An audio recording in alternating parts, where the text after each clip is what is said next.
ลองหลับตาเบาๆแล้วนึกภาพตามกันสักครู่นะครับย้อนกลับไปเมื่อประมาณ 2,600 ปีก่อน มีชายคนหนึ่งได้ค้นพบความจริงอันยิ่งใหญ่ใต้ต้นไม้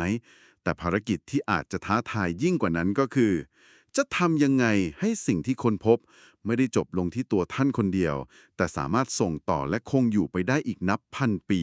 อืเป็นโจทย์ที่ใหญ่มากๆเลยนะคะ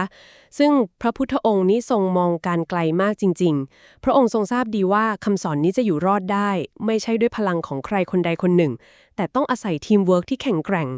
ท่านก็เลยออกแบบโครงสร้างที่โอ้โหน่าทึ่งมากค่ะ เรียกว่าพุทธบริษัท4ซึ่งมันเหมือนกับการวางระบบนิเวศทางจิตวิญญาณเอาไว้ให้สมบูรณ์เลย ระบบนิเวศเป็นคำที่น่าสนใจมากครับในแหล่งข้อมูลของเราเปรียบไว้เหมือนทีมฟุตบอลระดับโลกเลยนะ ที่มีครบทุกตำแหน่ง ทั้งกองหน้ากองกลางกองหลังผู้รักษาประตู ใช่ค่ะ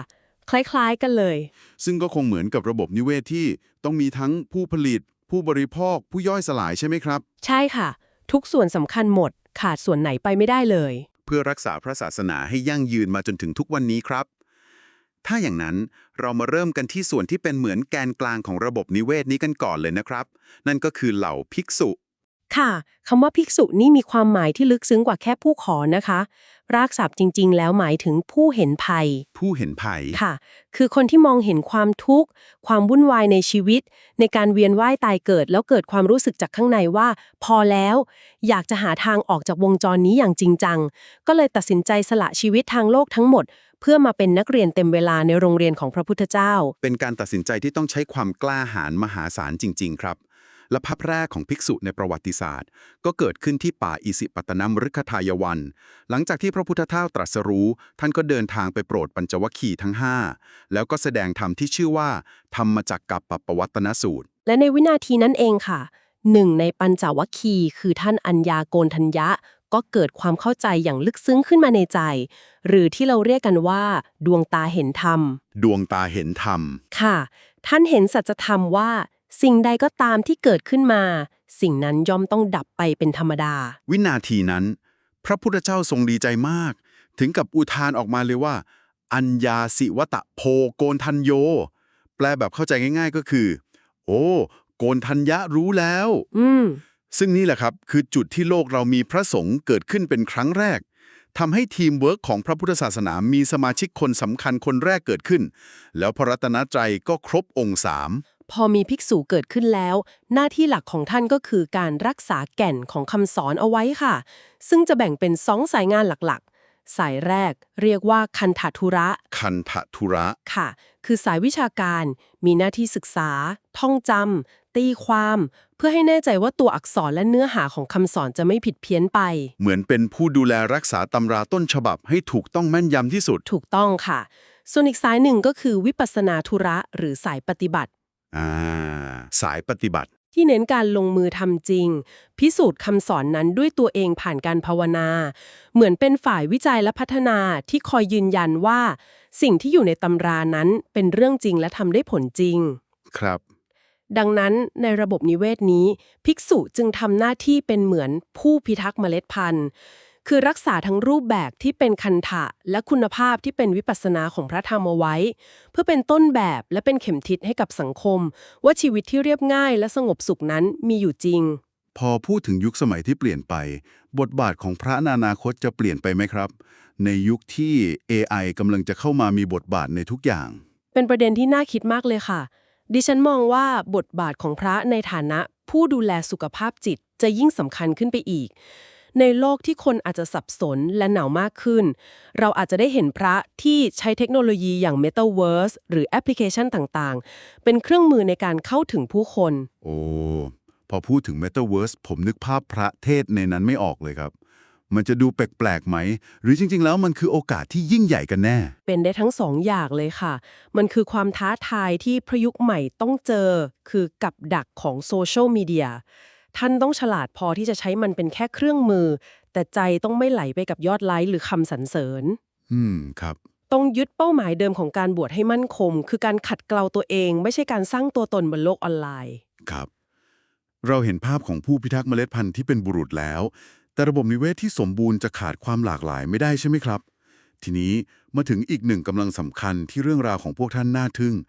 แล้วก็ต้องฝ่าฟันอุปสรรคอย่างมากนั่นก็คือภิกษุณีใช่ค่ะ เรื่องราวของภิกษุณีคือบทพิสูจน์ถึงความกล้าหาญและวิสัยทัศน์ที่ก้าวห้ำของพระพุทธศาสนา เราต้องเข้าใจก่อนนะคะว่าสังคมอินเดียยุคนั้นสตรีมีสถานะเป็นรองบุรุษอย่างมาก ครับแต่พระพุทธเจ้ากลับประกาศสิ่งที่สวนกระแสสังคมในตอนนั้นอย่างสิ้นเชิง พระองค์ตรัสว่าศักยภาพในการเข้าถึงความจริงสูงสุดนั้นไม่มีเพศ โอ้โหไม่ว่าหญิงหรือชายก็เป็นพระอรหันต์ได้เท่าเทียมกันค่ะ และผู้ที่มาเปิดประตูบานนี้ก็คือพระนางมหาประชาบดีโคตมี ซึ่งเป็นพระน้านางของพระพุทธเจ้าเอง ท่านปรารถนาจะบวชอย่างแรงกล้ามาก ถึงขนาดชวนสตรีสูงศักดิ์อีก500ท่านปลงผมแล้วเดินเท้าเปล่าเป็นระยะทางไกลมาก ค่ะ จากกรุงกบิลพัสดุไปเมืองเวสาลี ลองนึกภาพตามนะครับ ผู้หญิงที่เคยอยู่ในวังต้องมาเดินเท้าเปล่าจนเท้าบวมพองไปหมด โอ้โห มันแสดงถึงความตั้งใจที่เด็ดเดี่ยวจริงๆครับ เป็นภาพที่สะเทือนใจแล้วก็น่าศรัทธามากค่ะ ในตอนแรกพระพุทธเจ้ายังทรงลังเลที่จะอนุญาต ไม่ใช่เพราะรังเกียจนะคะ แต่เพราะทรงเป็นห่วงเรื่องความปลอดภัย แล้วก็ความมั่นคงของพระศาสนาที่เพิ่งจะเริ่มต้น อ๋อครับ แต่ได้พระอานนท์มาเป็นผู้ช่วยทูลถามย้ำว่าสตรีสามารถบรรลุธรรมได้ใช่หรือไม่ ซึ่งพระพุทธองค์ก็ทรงยืนยันว่าใช่ สุดท้ายท่านจึงอนุญาตให้สตรีบวชได้ แต่ต้องอยู่ภายใต้เงื่อนไขที่เรียกว่าครุธรรม 8 ประการ ค่ะ ซึ่งก็เป็นข้อปฏิบัติเพิ่มเติม เพื่อความเรียบร้อยและป้องกันปัญหาต่างๆ ที่อาจจะเกิดขึ้น ถ้าภิกษุคือผู้พิทักษ์เมล็ดพันธุ์ ภิกษุณีก็เข้ามาทำหน้าที่เป็นเหมือนผืนดินที่ช่วยให้เมล็ดพันธุ์นี้งอกงามในหมู่สตรีด้วยกัน ท่านเป็นที่พึ่งทางใจให้ผู้หญิงที่อาจจะไม่สะดวกใจจะปรึกษาปัญหาส่วนตัวกับพระภิกษุ อืม ในสมัยพุทธกาลมีภิกษุณีที่เก่งมากๆหลายท่านเลยนะคะ เป็นกำลังสำคัญที่ทำให้พระพุทธศาสนาสมบูรณ์ แม้ว่าในสายเถรวาทภิกษุณีจะขาดช่วงไปนาน แต่ในปัจจุบันก็เริ่มมีการฟื้นฟูอย่างแข่งขันขึ้นทั่วโลก ซึ่งก็น่าจะเป็นสัญญาณที่ดีว่าระบบนิเวศนี้กำลังจะกลับมาสมดุลอีกครั้ง เพราะพูดถึงการสนับสนุนเกื้อกูลกันในระบบนิเวศ ก็น่าคิดต่อนะครับว่า แล้วฝั่งนักบวชเองล่ะ ใครคือผู้ที่คอยสนับสนุนท่านในทางโลก ใครคือทีมซัพพอร์ตที่ทำให้ท่านปฏิบัติธรรมอย่างเต็มที่โดยไม่ต้องกังวลเรื่องปากท้อง ซึ่งก็น่าจะนำเราไปสู่เรื่องของอุบาสกใช่ไหมคะ ถูกต้องเลยค่ะ เรามีนักบวชผู้สละโลกแล้ว ทีนี้ก็ต้องมีผู้ที่ยังอยู่ในโลกแต่ใจไม่ห่างจากธรรมคำว่าอุบาสกแปลตรงตัวว่าผู้นั่งใกล้ ผู้นั่งใกล้ ค่ะ คือฆราวาสชายที่ยังใช้ชีวิตปกติ มีครอบครัวทำธุรกิจ แต่ยึดมั่นในการนั่งใกล้พระรัตนตรัยด้วยการรักษาศีล และสนับสนุนพระศาสนา อุบาสกคู่แรกในประวัติศาสตร์ก็น่าทึ่งมากนะครับ คือพ่อค้าสองพี่น้องตปุสะและพลิกะ ที่ถวายข้าวสตุก้อนแด่พระพุทธเจ้าหลังตรัสรู้ใหม่ๆ ตอนนั้นยังไม่มีพระสงฆ์ด้วยซ้ำ ประเด็นนี้น่าสนใจมากค่ะ เพราะมันบอกเราตั้งแต่หน้าแรกของประวัติศาสตร์เลยว่า พุทธศาสนาไม่ได้ถูกออกแบบมาให้อยู่แค่ในวัดหรือในป่า แต่ถูกออกแบบมาให้เชื่อมต่อกับโลกธุรกิจ และชีวิตประจำวันของคนธรรมดาตั้งแต่แรกเริ่มเลยทีเดียว จริงด้วยครับ และหน้าที่หลักของอุบาสกในระบบนิเวศนี้ แหล่งข้อมูลของเราเปรียบไว้สองอย่าง คือการเป็นธนาคารและกำแพง ใช่ค่ะ การเป็นธนาคารคือการสนับสนุนปัจจัย 4 เพื่อให้พระภิกษุภิกษุณีสามารถอุทิศเวลาให้กับการศึกษาและปฏิบัติธรรมได้อย่างเต็มที่ เดี๋ยวนะครับคำว่าธนาคารนี่น่าสนใจมาก ฟังดูตรงไปตรงมา แต่ในยุคนั้นมันหมายถึงอะไรครับ คือแค่เอาข้าวไปให้หรือมันซับซ้อนกว่านั้น ลึกซึ้งกว่านั้นค่ะ ไม่ใช่แค่การให้ทาน แต่คือการสร้างหลักประกันความมั่นคงให้กับพระศาสนา เหมือนเอาฝากเงินไว้กับธนาคารที่ให้ผลตอบแทนเป็นความสุขทางใจ อ๋อครับ และส่วนที่สองคือการเป็นกำแพง หรือประการด่านหน้า คอยปกป้องเมื่อมีคนมาบิดเบือนคำสอน หรือทำลายพระศาสนา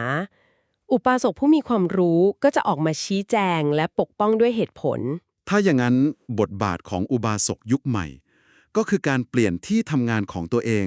ให้กลายเป็นพื้นที่ของการปฏิบัติธรรมใช่ไหมครับ เป็นเจ้านายที่มีเมตตา เป็นนักธุรกิจที่ซื่อสัตย์ นั่นคือหัวใจเลยค่ะ มันคือการเปลี่ยนสนามรบทางธุรกิจ ให้กลายเป็นสนามฝึกจิตใจ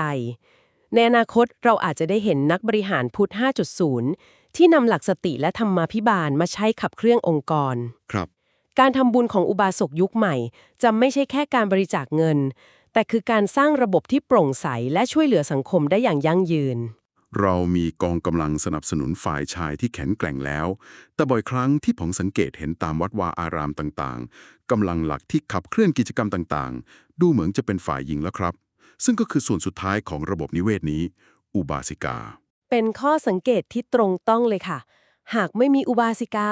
วัดหลายแห่งอาจจะเงียบเหงากว่านี้มาก อุบาสิกาก็คือสตรีผู้นั่งใกล้พระรัตนตรัย โดยธรรมชาติแล้ว สตรีมักจะมีศรัทธาที่ละเอียดอ่อนและต่อเนื่อง เป็นเหมือนสายน้ำที่คอยหล่อเลี้ยงให้พระศาสนาชุ่มชื่นอยู่เสมอ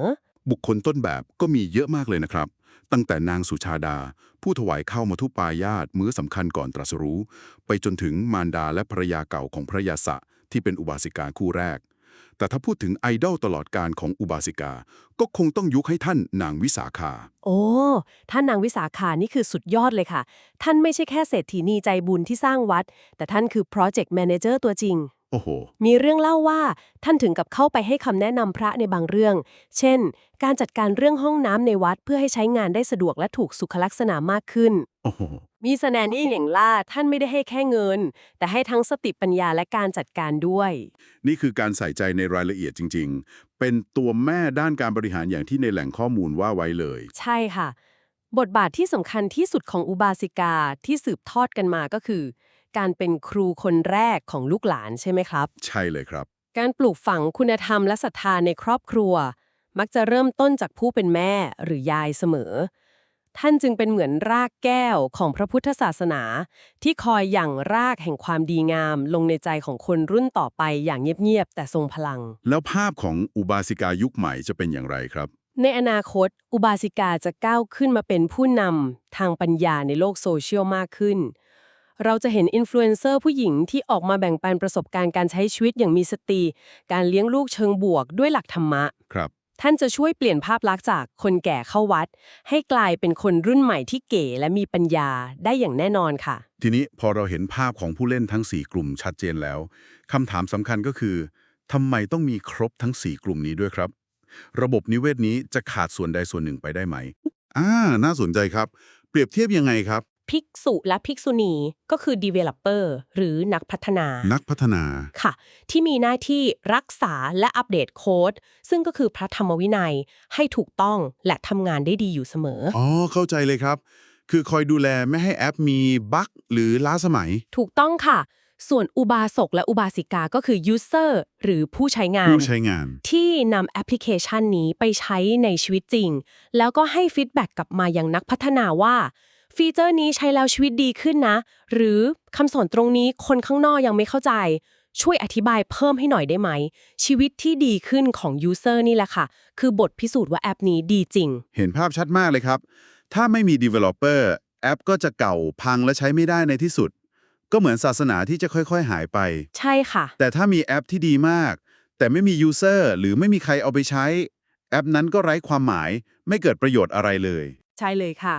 ทั้ง 4 ส่วนจึงต้องพึ่งพาอาศัยกันและกันอย่างแยกไม่ออก ถ้า Developer เลิกพัฒนา ศาสนาก็จะสูญสิ้น ถ้า User เลิกใช้งาน ศาสนาก็จะเป็นเพียงปรัชญาที่อยู่ในตำรา ไม่ได้สร้างประโยชน์ให้ใคร อืม ทั้ง 4 บริษัทจึงต้องทำงานร่วมกันเป็นทีมเวิร์กที่แข็งแกร่ง เพื่อให้ระบบนิเวศนี้ยังคงอยู่ และสร้างประโยชน์สุขให้แก่โลกต่อไป ซึ่งในโลกยุคปัจจุบันที่เต็มไปด้วยข้อมูลข่าวสารที่บิดเบือน ความขัดแย้งและความไม่แน่นอนต่างๆ การทำงานเป็นทีมของพุทธบริษัททั้ง 4 คงจะเจอกับความท้าทายใหม่ๆ ตลอดเวลา แน่นอนค่ะ และอาวุธเดียวที่จะทำให้พุทธบริษัททั้ง 4 ก้าวผ่านความท้าทายเหล่านี้ไปได้ ก็คือสติ สติ ค่ะ พระต้องมีสติ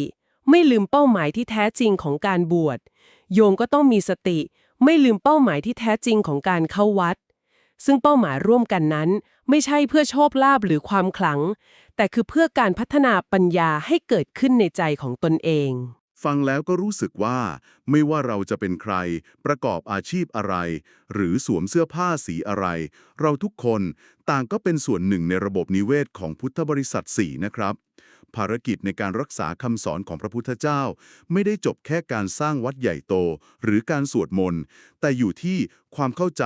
และการทำหน้าที่ของตัวเองให้ดีที่สุดในบทบาทนั้นๆ ขอฝากไว้เล็กน้อยนะคะ หากท่านคือนักบวชไม่ว่าจะเป็นภิกษุหรือภิกษุณี ก็ขอจงเป็นเนื้อนาบุญที่ขาวสะอาด และเปี่ยมด้วยปัญญาที่เฉียบคม หากท่านคือคฤหัสถ์ไม่ว่าจะเป็นอุบาสกหรืออุบาสิกา ก็ขอจงเป็นเสาหลักที่มั่นคง และมีสติในทุกย่างก้าวของการใช้ชีวิต ตำนาน 5,000 ปีของพระพุทธศาสนา จะสามารถเดินทางต่อไปในบทต่อไปได้หรือไม่